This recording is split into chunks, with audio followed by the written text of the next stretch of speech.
satu.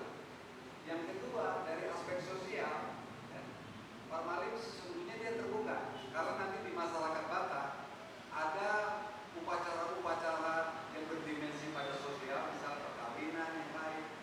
Parmalim terintegrasi, meskipun dia bisa ada Batak Kristen atau ada Batak Muslim, ada Batak Parmalim, mereka tetap terikat dari sistem kebudayaan atau sistem sosial di Batak yang disebut nanti Dalian Notolu. Jadi kalau mereka dengan hula-hulanya, dengan dongan kubu, anak buru itu cair.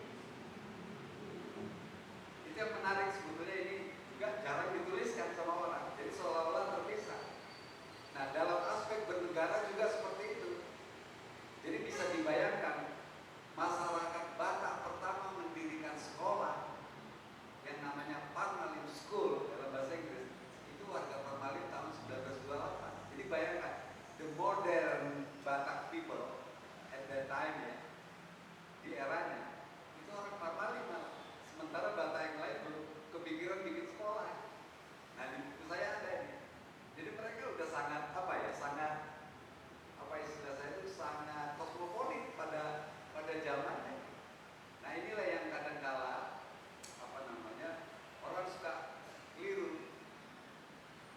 Teman-teman saya misalnya saya bawa, dia bayangkan Parmalim itu seperti warga Samin ya, berkumpul atau keluarga Bali sebelum.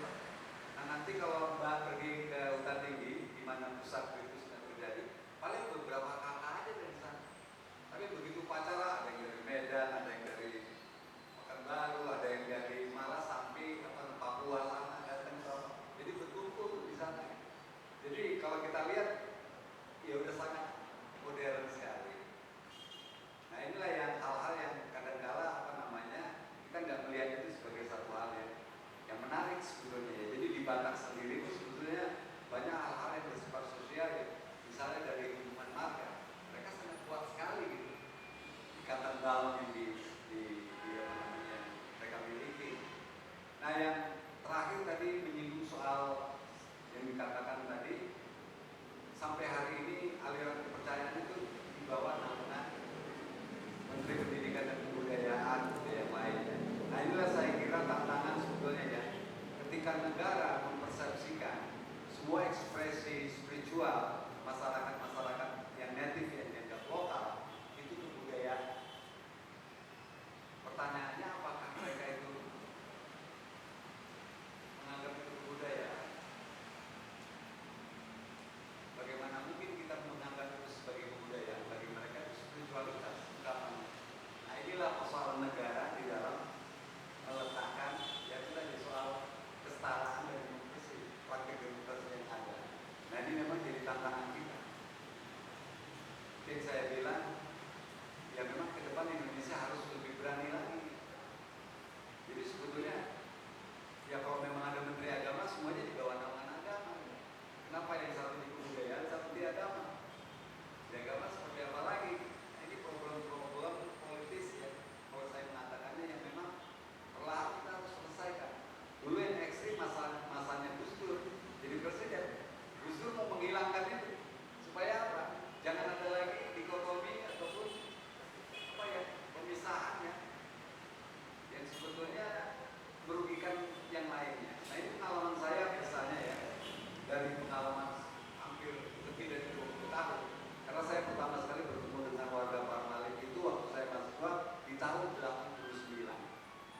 Jadi raport saya, hubungan saya dengan warga Parmalim sebetulnya hampir lebih dari separuh usia saya di negeri ini dan sampai hari ini. Nah, itu dulu ya susah sekali ketika anak-anak Parmalim ketika sekolah harus pilih agama belajarnya. Makanya adik-adik Parmalim itu cerdas sekali belajar agama Islamnya.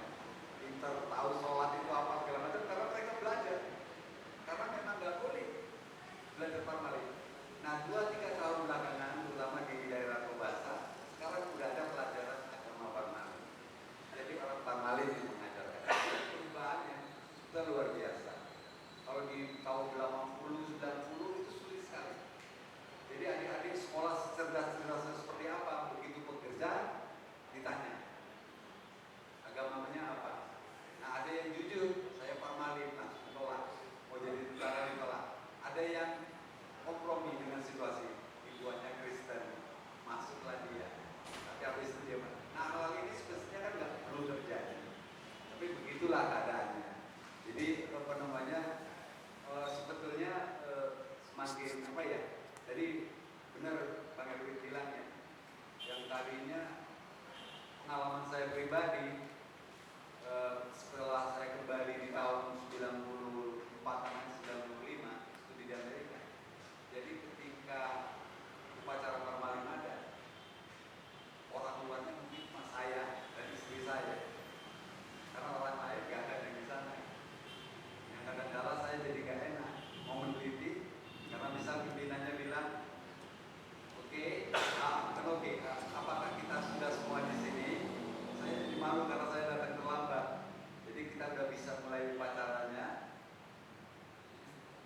nggak enak rasanya gitu ya.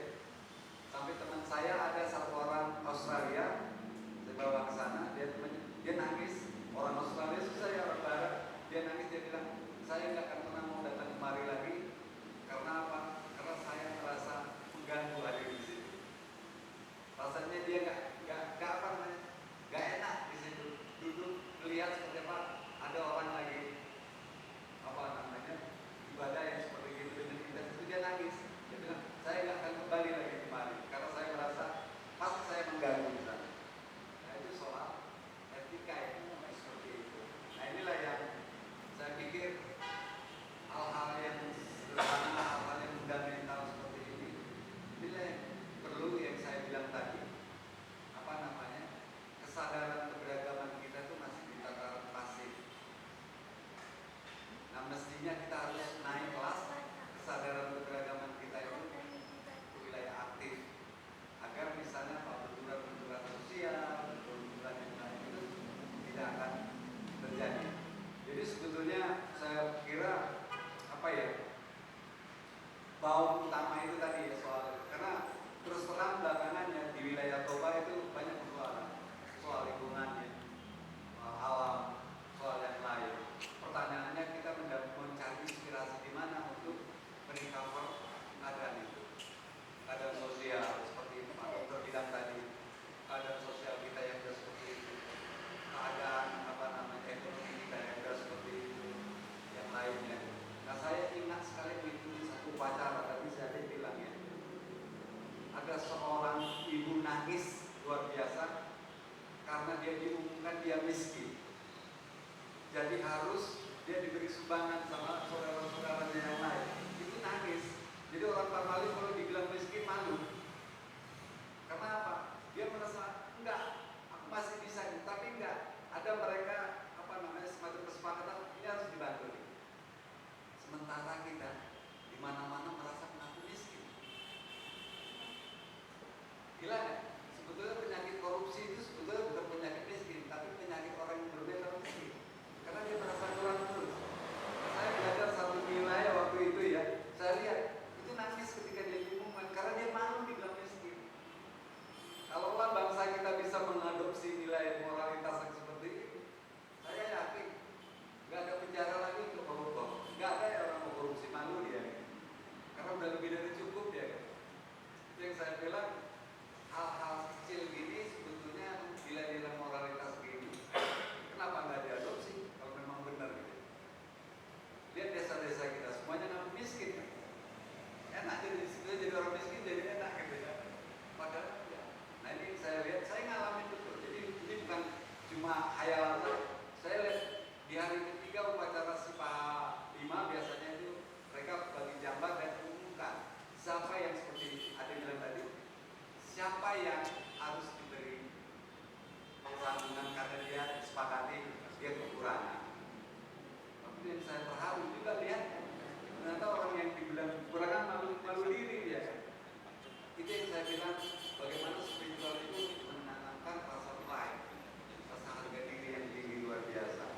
Saya belajar dari situ apa namanya terus terang malu kita ya.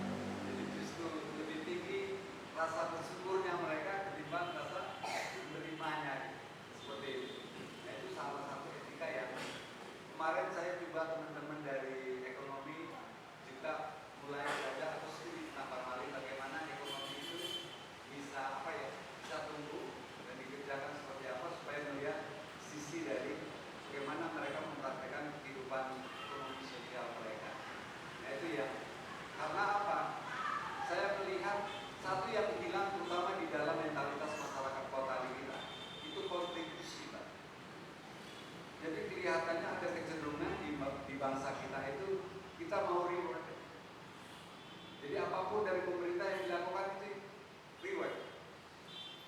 Pertanyaannya kontribusinya apa? Sederhana, misalnya kalau kotor lingkungan, soal kebersihan, sebetulnya kotor itu kan untuk diri kita. Kewajiban kita untuk membersihkannya, nggak nunggu pemerintah untuk melakukan itu supaya bersih.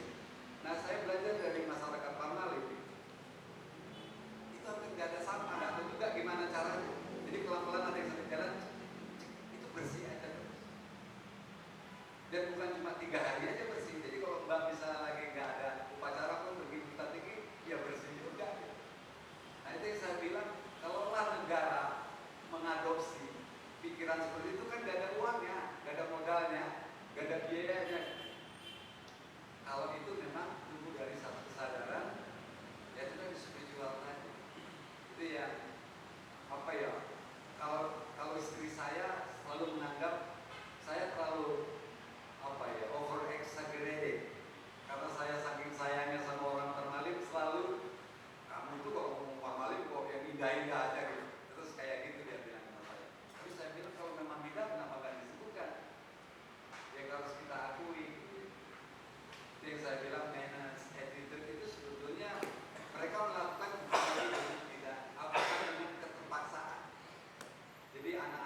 udah dididik misalnya